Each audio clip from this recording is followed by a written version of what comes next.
사람은 바뀌고 청소년은 남습니다라는 주제로 우리 멀리 부천에서 오셨습니다. 김혜영 학교밖 청소년 지원센터 팀장님 토론을 다시 한번 큰 박수와 함께 들어보겠습니다. 네, 안녕하십니까. 인사받은 부천시 학교밖 청소년 지원센터에서 근무하고 있는 김혜영입니다. 제가 오늘 나눌 이야기의 핵심은 엄청 단순합니다. 청소년을 지키는 일은 그 곁에 있는 사람들을 지키는 일입니다. 저는 오늘 이 자리에서 현장에서 만났던 청소년들의 이야기를 좀 하고자 합니다. A 청소년의 이야기 먼저 들려드릴게요. 중학교 2학년 때 A 청소년은 학교 내 자해행동 등으로 심리적 어려움으로 정원의 관리 대상자가 되었고 이후 학교밖센터에 방문했습니다. 약 2년 동안 살해 담당자가 5번 바뀌었다고 들었습니다. 육아휴직을 다녀온 저는 23년에 처음 이 청소년을 만났고 저와 첫 상담에 선생님 언제 그만두실 거예요? 이전 선생님들에게 했던 이야기 또 해야 되는 거죠? 라고 질문했습니다. 사실 이 질문 속에서 저는 약간 머리에 한 대 맞은 듯한 충격을 좀 받았고요. 이 짧은 질문에는 청소년이 경험했던 반복된 관계 단절 속에서 겪은 피로감 그리고 어른들에게 대한 신뢰감 상실들이 그대로 담겨져 있었습니다. 저는 그때 이 아이를 보고 약속했어요. 너가 대학을 가거나 24살이 돼서 청소년 나이가 벗어났을 때까지 함께 있어줄게. 그리고 다행히 그 약속을 지켰습니다. 약 3년간 사례관리를 통해서 청소년은 올해 대학에 입학했기 때문입니다. 청소년 지도자의 처우 개선과 고용 불안은 종사자의 문제가 전혀 아닙니다. 청소년이 경험하는 작은 사회에서의 신뢰 문제입니다. B 청소년은 2023년 11월에 만났습니다. 존속 상해의 위험과 한강 투신 등 자살 행동이 반복되어서 수차례 입원을 반복한 고위기의 학교 밖 청소년이었습니다. 또한 이 청소년은 경계선 지능으로 학습에 굉장한 어려움을 겪고 있었고 지속적인 사례 개입이 반드시 필요했던 청소년이었습니다. 저는 약 2년 동안 매주 이 아이를 만났는데요. 상담과 사례관리, 프로그램 연계, 보호자 면담 등을 이어나갔습니다. 그 결과 현재는 자살, 자해 행동이 완전히 소거되었고요. 올해 대학에 진학하게 되었습니다. 이 청소년은 2024년 경기도 학교와 청소년 지원센터에서 진행한 우수 사례로 받은 청소년의 사례입니다. 종결 상담에서 청소년과 보호자가 이렇게 이야기하셨어요. 매년 스승의 날마다 찾아올 선생님이 있어 너무나 다행이다. 선생님을 만나지 못했으면 우리 아이는 아직도 고통 속에서 있었겠다. 덕분에 우리 아들이 살았습니다. 이 말을 들으면 저는 분명히 느꼈습니다. 청소년 지도자는 단순히 상담과 프로그램을 운영하는 사람이 아닙니다. 한 생명을 지키고 삶의 방향을 함께 만들어 나가는 사람이라는 것을 말합니다. 하지만 동시에 이런 질문들이 저에게 남았어요. 이 구조에서 정말 장기적인 사회 관리가 가능할까? 청소년의 변화에는 여러 가지가 필요하겠지만 지도자와의 안정적인 시간, 관계, 지속성, 그리고 우리들의 현장 경험들이 꼭 필요하다고 생각하기 때문입니다. 제가 사례를 든 두 청소년을 갖고 온 게 다 23년도예요. 24년, 25년도에 청소년이 없었다는 게 아니라 이렇게 청소년의 성장을 보려면 약 2년간, 3년간의 시간들이 필요하다는 것을 이야기 드리고 싶었습니다. 이제 제가 경험하고 있는 이 구조에 대해서 조금 이야기 드리고 싶습니다. 2024년 경기도 학교 밖 청소년 지원 사업 실태 조사에 따르면 경기도 내 학교 밖 청소년 지원센터 종사자 중 정규직은 26.5%에 불과하다고 합니다. 절반 이상이 공무직과 계약직에 놓여 있어 종사자의 고용 불안이 반복되고 있습니다. 이 구조는 단순한 고용 문제가 아닐 겁니다.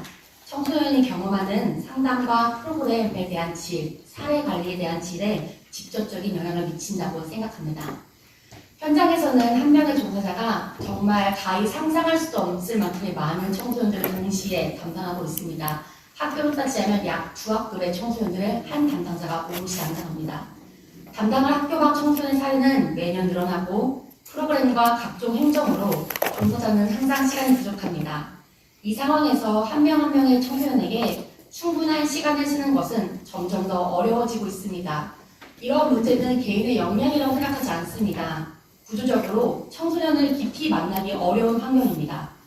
부천시를 포함한 경기도 내에는 학교 밖 청소년 지원센터, 상담복지센터, 청소년센터, 쉼터, 청문회센터 등 여러 기관의 소속과 운영 방식에 따라 적용하는 지침이 다르고 청소년 지도자의 보수와 고용 안전성의 차이가 분명히 발생하고 있습니다.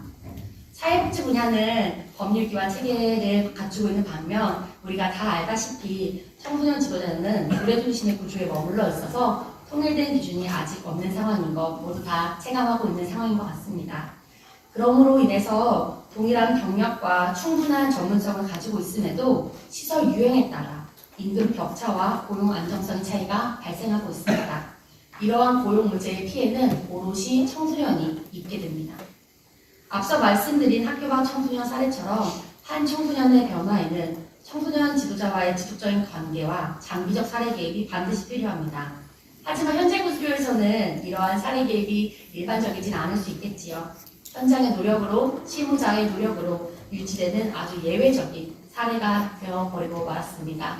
바로 이것이 사람은 바뀌고 청소년은 그 자리에 남는 구조가 아닐까 생각합니다. 그래서 저는 몇 가지 조심스럽게 정책들을 제안하고 싶습니다. 많은 노력들을 선배님 분들께서 많이 해주셔서 너무나 감사하지만 법과 조례 예산이 함께 연동되는 경기도 청소년 지도자를 위한 처우 개선 구축이 정말 필요하다고 생각됩니다. 또한 둘째로 학교 밖 청소년 지원센터를 청소년 성장의 핵심 인프라로 재정의되길 바랍니다. 2025년 전국 청소년 기준은 청소년 인구는 전년 대비 2.9% 감소되었지만 학교 밖 청소년은 0.2% 상승하였습니다. 경기도 내 학교 밖 청소년 지원센터를 이용하는 청소년의 실인원은 12,271명입니다. 이들 중 50% 이상은 학교 밖 청소년의 대학 진학이나 학업 복귀, 그리고 자격증이나 취업을 하는 사회 진입들을 하며 건강한 사회 구성원으로 성장하고 있습니다. 학교 밖 청소년 지원센터는 학교 중단, 고립운동 등 다양한 위기 청소년을 가장 먼저 만나는 최전선이고 청소년 한 명을 성장시켜서 다시 사회로 적응하게 만드는 중추적인 역할을 하는 센터입니다. 단순히 상담복지센터에 소속된 하나의 사업 단위가 아닙니다. 청소년의 성장과 학습의 기본 권리 보장 체계를 인식하면서 인력 확충과 인건비를 안정적으로 보장하는 구조가 필요합니다. 10,000여 명의 경기도 내에 있는 학교 밖 청소년들은 모두 성장 가능성이 있습니다. 그 가능성은 가히 제가 상상할 수도 없고 우리가 상상할 수도 없을 만큼일 것입니다. 앞서 말씀드린 AB 청소년처럼 오랜 시간 안정적으로 사례 담당자를 만나며 회복과 성장을 이룰 수 있도록 도와주시기 바랍니다. 이것이 경기도 내에서 일반적이고 아주 당연한 기준이 되길 바랍니다. 세 번째로 경기도 내 시설 간 인건비 격차 해소 라인이 굉장히 필요합니다. 경기도 차원으로 직급, 경력별, 권장 인건비, 연차별 인상률 등 가이드라인을 마련해 주시기 바랍니다. 네 번째로 행정평가 구조 개편과 각 기관별 전문성 투자가 병행되어야 한다고 생각합니다. 앞서 교수님께서 발제해 주신 것 같이 중국대 평가, 과도한 행정이 우리 지도자들의 소진을 키우고 있습니다. AI를 기반으로 여러 행정의 간소화를 위한 지원을 해주시기 바랍니다. 그리하여서 지도자들이 현장에서 청소년을 만나는 시간들이 늘어나고 위기, 고립, 학교 밖 청소년, 종사자 심화 교육과 슈퍼비전이 강화되어서 보다 더 전문성 있는 지도자들을 양성해 주시기 바랍니다. 마지막으로 이야기 드리고 싶습니다. 도내 청소년 지도자가 있는 곳이라면 어디서나 예외가 아닌 당연을 외치고 싶습니다. AB 청소년의 변화는 우연히 좋은 선생님을 만나서가 얻은 예외적인 결과가 아닙니다. 경기도 어디에서나 청소년 누구에게나 보장되어야 할 최소 기준이라고 생각합니다. 청소년을 지키는 일은 그 곁을 지키는 사람을 지키는 일입니다. 처우 개선은 단순히 비용이 아닙니다. 청소년 성장과 안전을 유지하는 인프라입니다. 이제는 사명감에만 기대는 구조가 아니라 제도가 책임지는 구조로 바뀌어야 할 때입니다. 오늘 이 자리가 그 전환의 출발점이 되기를 진심으로 기대합니다. 감사합니다.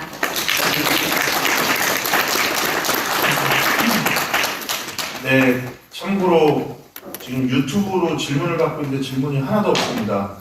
질문 좀 해주시면 감사하겠고요.